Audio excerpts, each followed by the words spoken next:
Salam, selamat pagi dan selamat berjumpa kembali di channel TBKK Jupiter Tinambunan. Salam sehat buat kita semua dan selamat hari Minggu. Tuhan memberkati kita semua. Pada minggu yang indah ini kita akan membaca firman Tuhan yang diambil dari kitab Matius pasal yang ke-7 ayat 1 sampai 11. Dalam perikop ini dibagi dalam dua bagian. Yang pertama adalah ayat yang 1 sampai yang ke-6. Hal-hal yang menghakimi orang. Ya. Nah, kemudian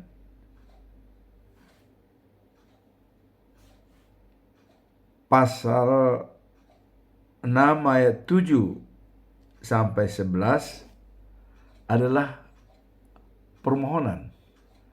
Minta, cari, dan ketuk. Tuhan akan menjawab. Nah, kemudian kita masuk dalam perikop yang pertama, yaitu hal-hal yang menghakimi. Janganlah kamu menghakimi, supaya kamu tidak dihakimi. Karena dengan penghakiman yang kamu pakai untuk menghakimi, kamu akan dihakimi, dan ukuran yang kamu pakai untuk mengukur akan diukurkan kepadamu. Mengapakah kamu melihat sesumbar di mata saudaramu, selumbar di mata saudaramu, sedangkan balok di dalam matamu tidak engkau ketahui? Bagaimanakah engkau dapat berkata kepada saudaramu, biarlah aku mengeluarkan selumbar itu dari matamu, padahal ada balok di dalam matamu? Hai orang munafik, keluarkanlah dahulu balok dari matamu, maka engkau akan melihat dengan jelas untuk mengeluarkan selumbar itu dari mata saudaramu.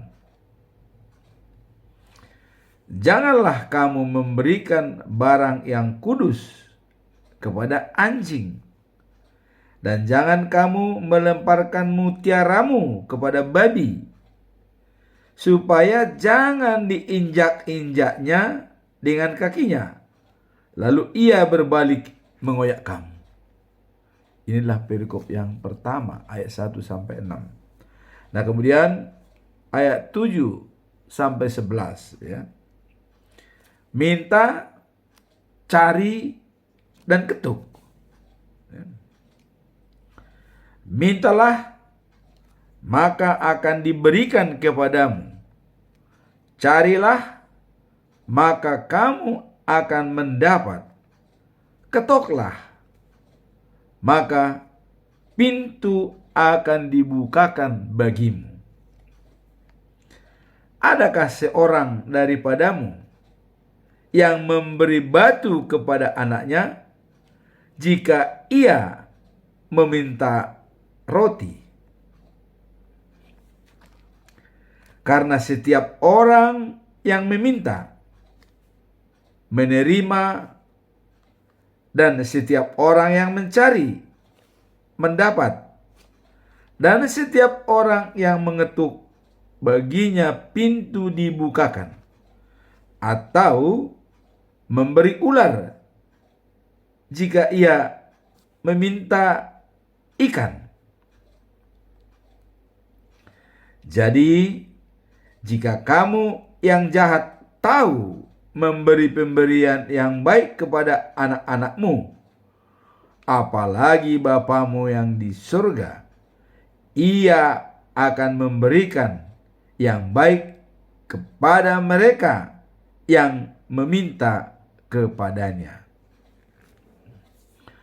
Inilah khotbah minggu ini yang diambil dari Injil Matius pasal yang ke-7 ayat 1 sampai dengan 11. Nah, kemudian kita baca juga prakhotbah, yaitu epistel yang mendahului khotbah tersebut, yaitu diambil dari Mazmur pasal yang ke-28 ayat 1 sampai dengan 2, yaitu doa mohon pertolongan dari Daud.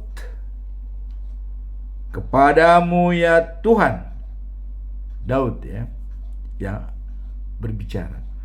Kepadamu ya Tuhan, gunung batuku, aku berseru.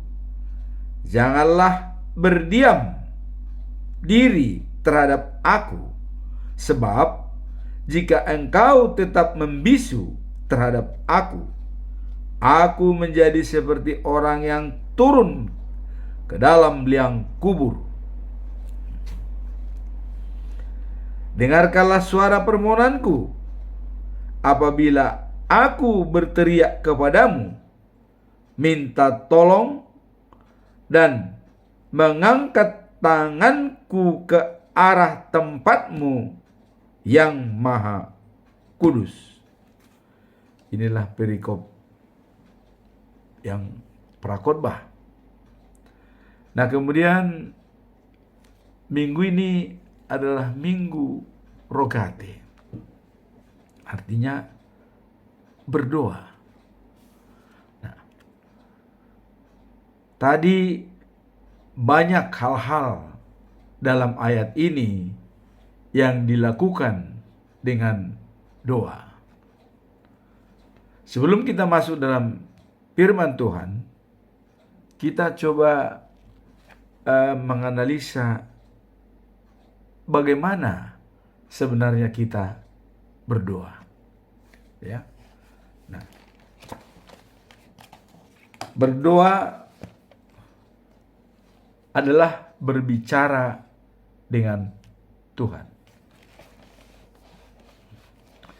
Bagaimana etika berbicara dengan Tuhan secara face to face? Ya. Nah, tentu segalanya harus dibicarakan konkret, ya, bukan abstrak.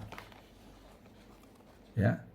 Yang konkret itu misalnya kita minta sesuatu, katakan, ya, apa yang kita minta, ya. Jangan kita bilang, wah, walaupun tidak saya beritahu, engkau sudah tahu, berikanlah itu kepada saya.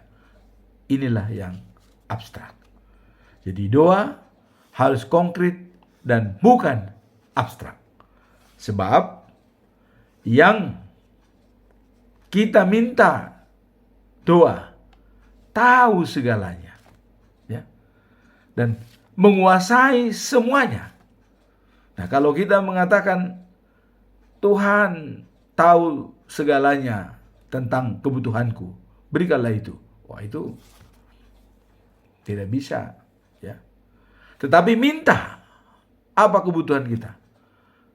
Nah, dan ini Tuhan memberikan pengajaran yang baik dalam Matius 6, ya, pasal yang ke-6, mulai dari ayat yang ke-5, yaitu nasihat tentang berdoa.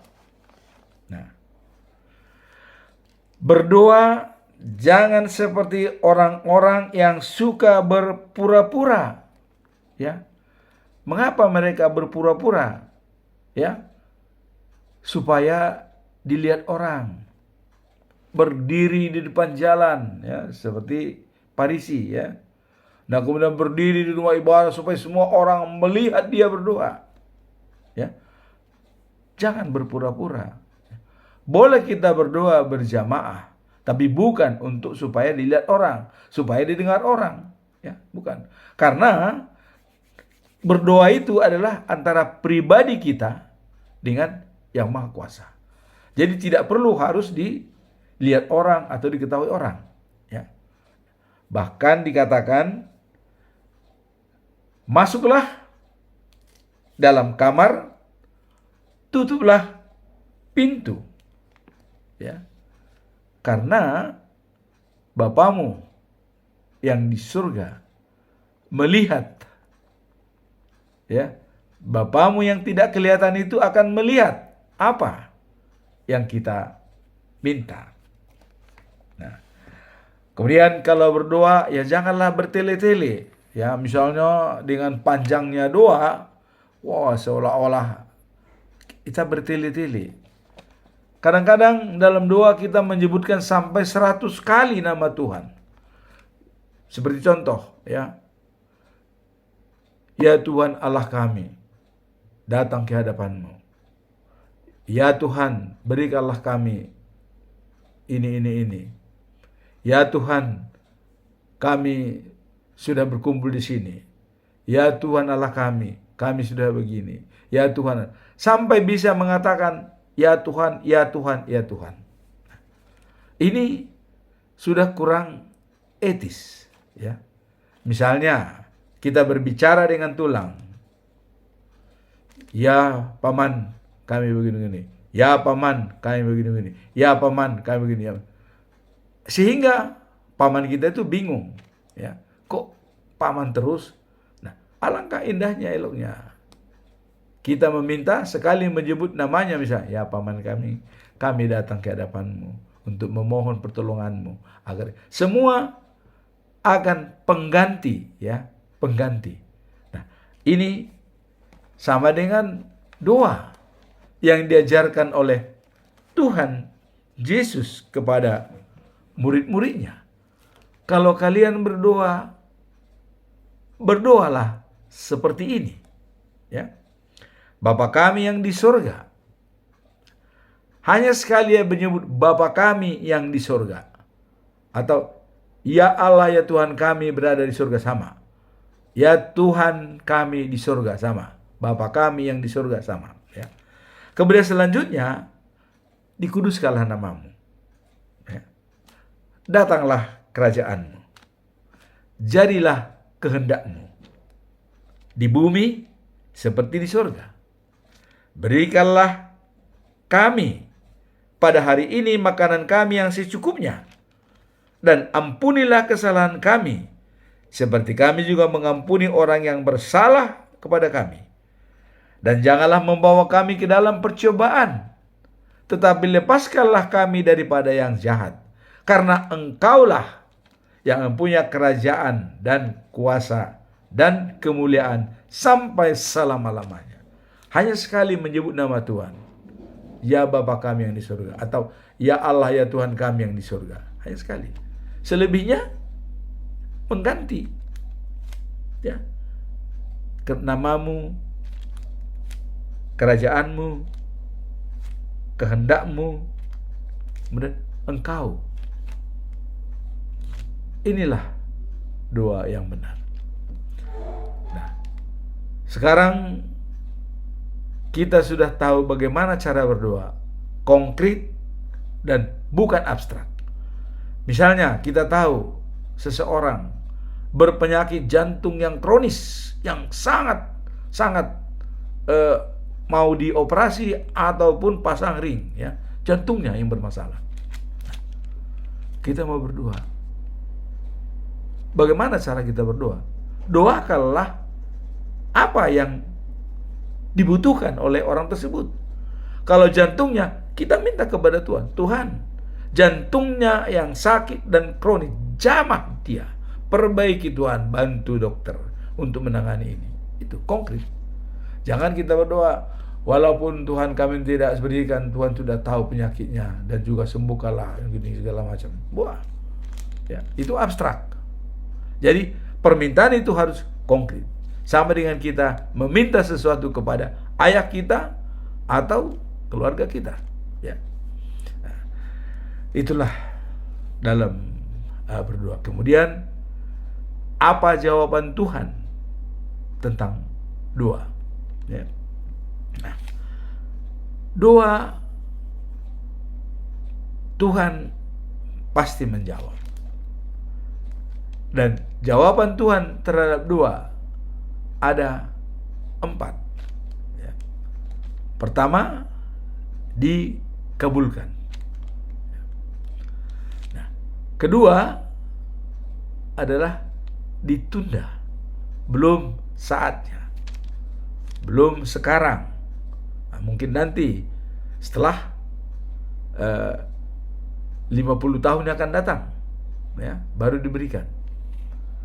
Nah, kemudian yang ketiga adalah diberikan kompensasi, ya. Kompensasi artinya kita minta ini diberikan yang lain, ya. Nah, misalnya kita minta kesehatan, tapi diberikan kepada kita anak yang bahagia. Jadi kompensasi apa yang kita minta belum tentu Tuhan berikan, tapi Tuhan tahu apa yang kita butuhkan. Sehingga kalau selalu kita meminta, Tuhan akan mempertimbangkan yang kita minta itu.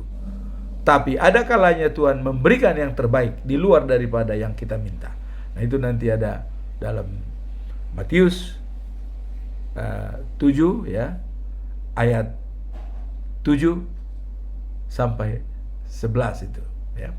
Nah, kemudian jawaban yang keempat ditolak.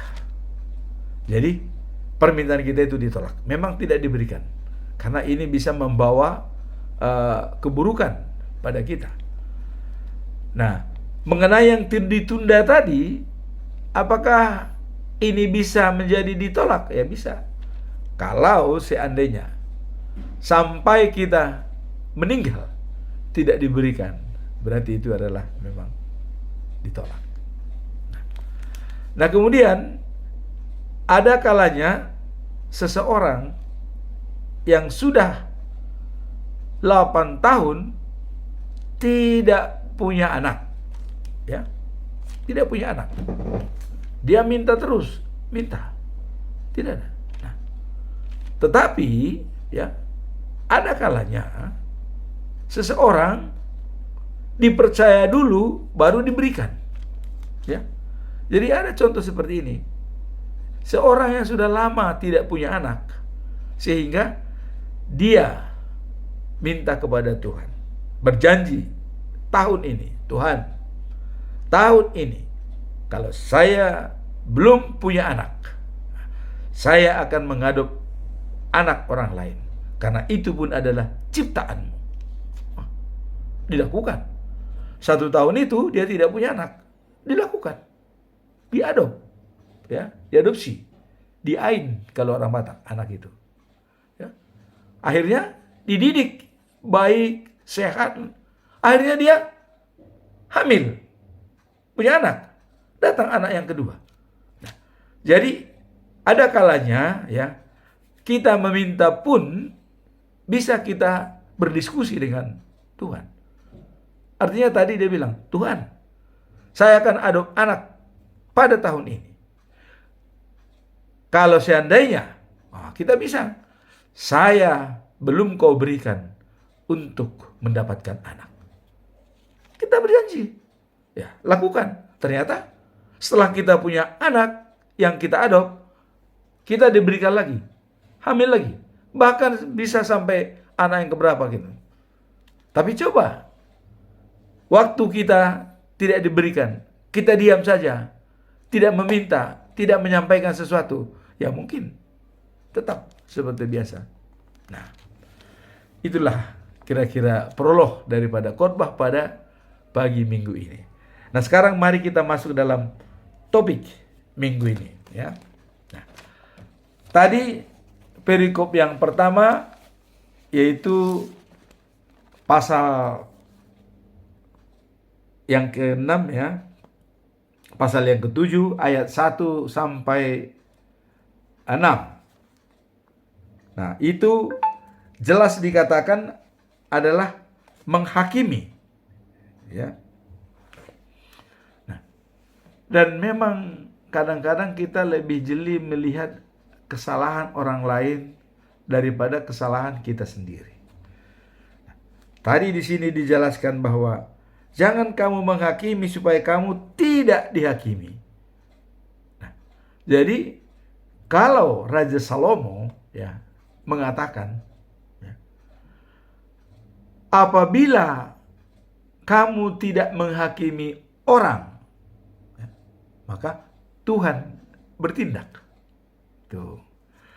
Tapi katanya kalau kita menghakimi orang, ya mungkin Tuhan tidak lagi, ya.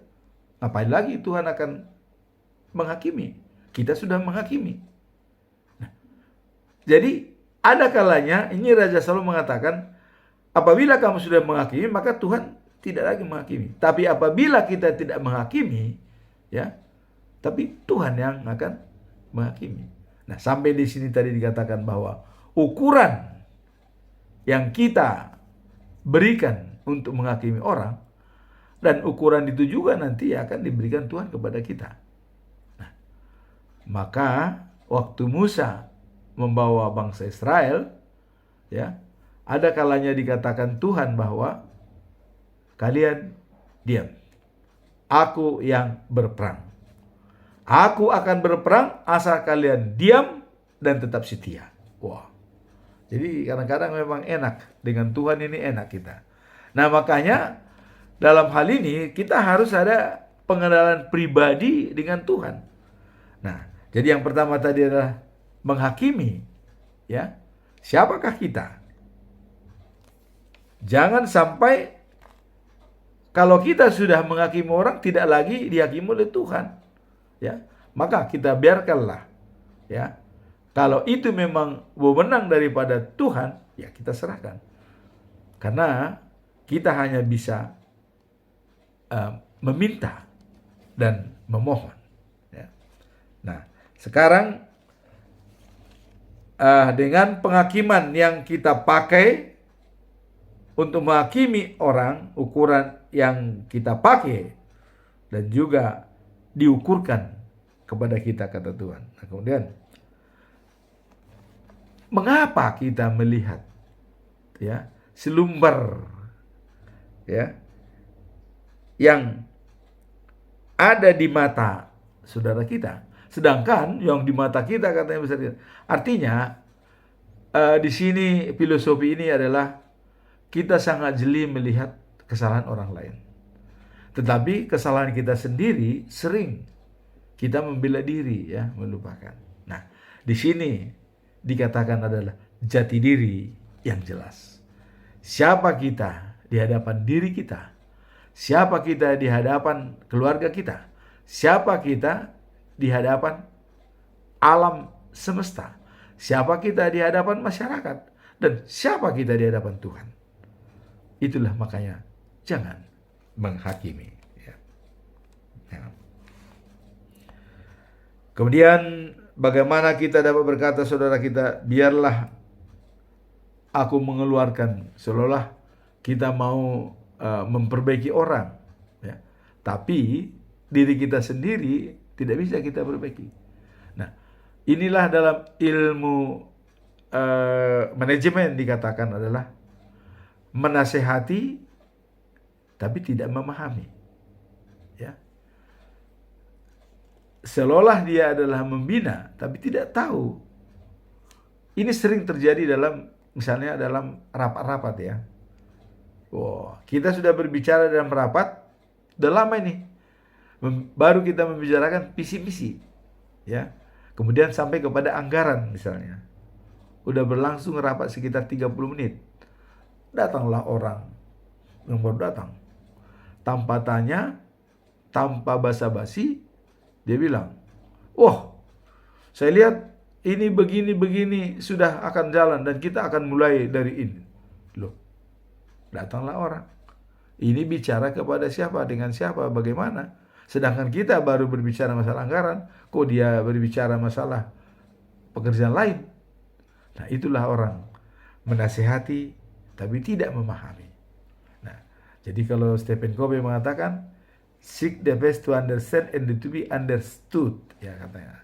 Mengerti lebih dulu, baru dia mengerti orang lain. Ya, itu kira-kira. Nah, kemudian masuk kita dalam perikop yang kedua, yaitu ayat 7 sampai dengan 11. Mintalah, kamu akan mendapat. Carilah, kamu akan menemukan.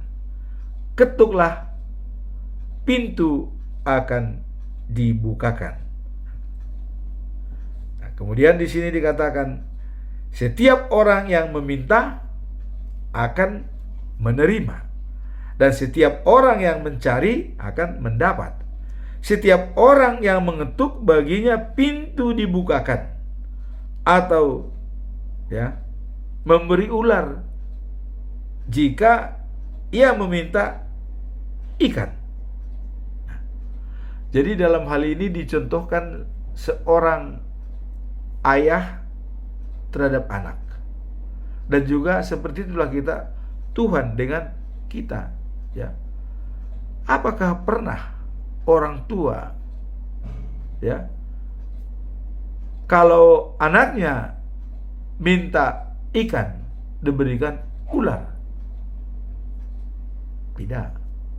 Atau anak meminta roti diberikan batu? Tidak.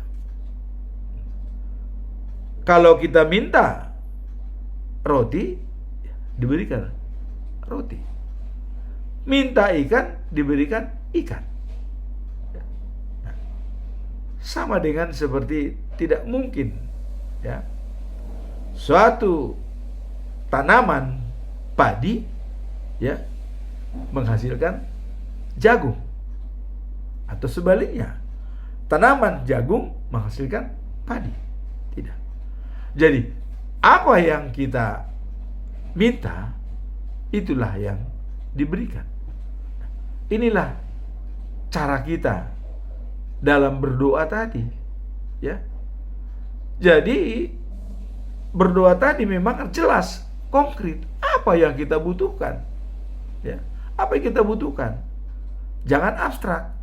Walaupun kami tidak beritahukan, Tuhan tahu segalanya, berikanlah itu kepada kami. Wah, ini yang abstrak ini. Tuhan Maha tahu. Jadi jangan kita sebutkan, engkau tahu segalanya, walaupun tidak kami sebut, berikanlah. Gak bisa, ya. Doa itu harus konkret. Konkret, jelas. Apa yang kita minta? Perbaiki darahnya, karena ada darah putih yang turun. Perbaiki darahnya karena ada darah merah yang bermasalah. Perbaiki ginjalnya karena ginjalnya sekarang kurang berfungsi. Perbaiki jantungnya karena ada jantungnya yang kurang baik. Perbaiki gula darahnya karena gulanya sekarang naik turun. Jelas, konkret, ya. Jangan, walaupun tidak kami beritahukan semuanya, Tuhan tidak tahu. Ya, Tuhan sudah Maha tahu, ya. Nah, jadi disinilah dalam nas kita pada khotbah pada hari ini, konkret yang kita minta, bukan abstrak, ya. Nah, kemudian dalam prakhotbah itu, ya, ini Daud memang selalu, ya, kalau meminta itu dan berdoa itu dengan tulus, ya. Dikatakan, kepadamu ya Tuhan gunung batuku. Aku berseru, janganlah berdiam di tempat.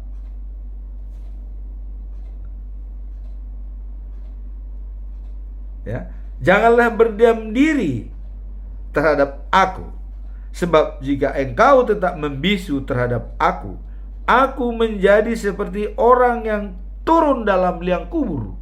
Wah, jadi kata Daud ini, kalau Tuhan tetap bisu, tidak mendengar kita, kita sama dengan di liang kubur. Itu. Nah, kemudian seruan daripada Daud ini, dengarkanlah suara permohonanku apabila aku berteriak kepadamu, minta tolong dan mengangkat tanganku ke arah tempatmu yang maha kudus. Dengarkanlah. Dia mengajukan supaya dengarkanlah. Nah, demikian juga tadi dalam permintaan kita dalam doa. Tuhan, dengarkanlah doa hambamu ini. Ya. Jadi, kalau dari dalam doa Bapa kami, hanya sekali menyebut nama Tuhan. Ya. Hanya sekali. Bapa kami yang di surga, atau Tuhan Allah kami yang di surga. Selebihnya, namamu, ya, kerajaanmu, kehendakmu, ya, dan engkau. Nah, jadi artinya etika berdoa itu sangat dipakai bahwa kita berbicara dengan Tuhan. Kita berbicara dengan Tuhan, taruhlah di depan kita Dia. Ya. Maka kita menyembah pertama Bapa kami yang di surga, karena Dia dari surga, ya. Nah, dikuduskanlah namamu. Enak kan?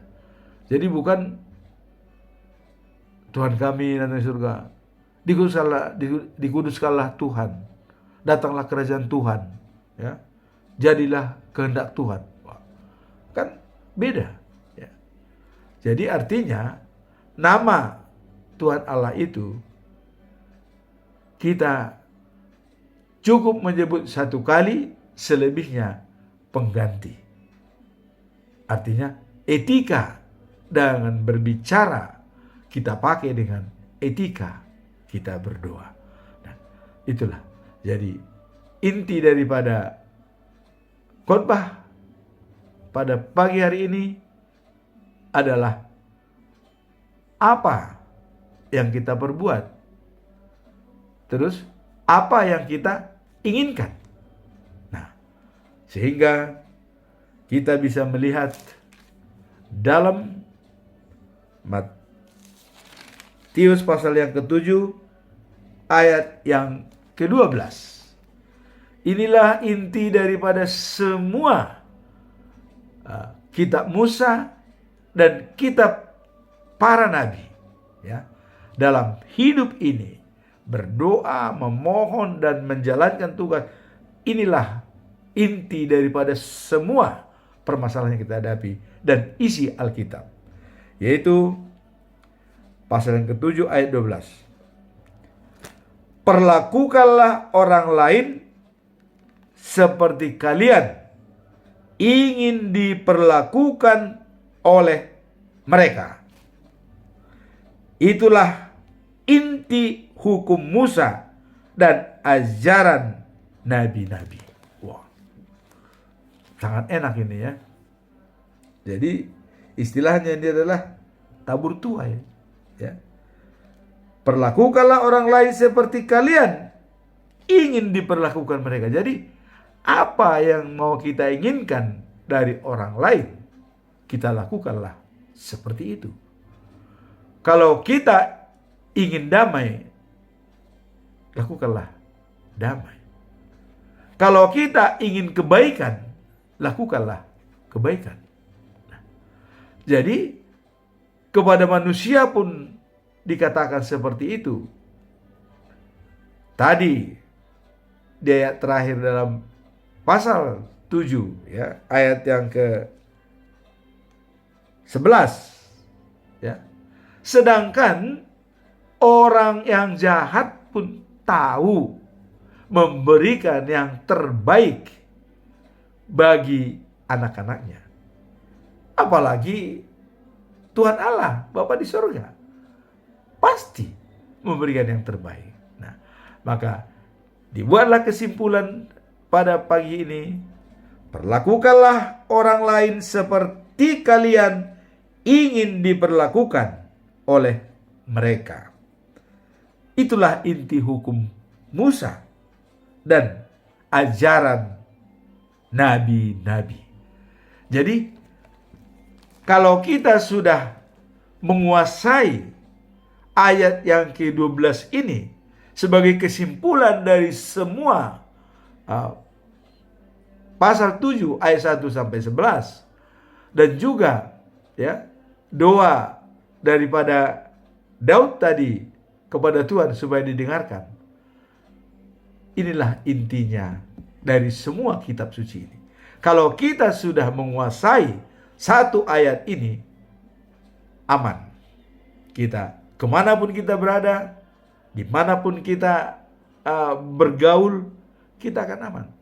Sebab itulah yang disebutkan tabur tuai. Apa yang kita lakukan, ya, itulah yang kita akan dapat. Maka selalu saya katakan, bekerja dan mulai dengan tujuan akhir kita. Tujuan akhir kita adalah life after life, the news of Jerusalem. Ya. Dalam ayat kemarin, Allah menetapkan Sion tempat dia selama-lamanya, dan itulah the news of Jerusalem. Ya, jadi the news of Jerusalem itu lebarnya 2.400 kilometer kubik, panjang, lebar, tinggi, ya. Dan itulah Yerusalem baru. Makanya kalau kita lagu-lagu kor Osion nauli tongam doho alamanmu seredo. Kalau Sion sekarang alamannya bukan sere, tapi Sion yang akan datang, ya, halamannya adalah emas dan emas murni halamannya. Nah, jadi sekali lagi, apabila kita menguasai ayat yang ke-12 tadi, yaitu perlakukanlah, ya,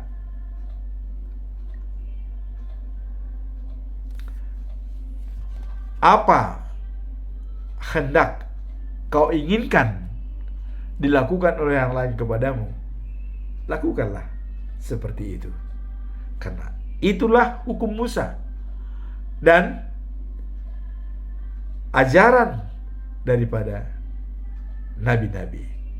Jadi, apa yang kita inginkan diperbuat oleh orang lain kepada kita, lakukanlah seperti itu kepada orang lain.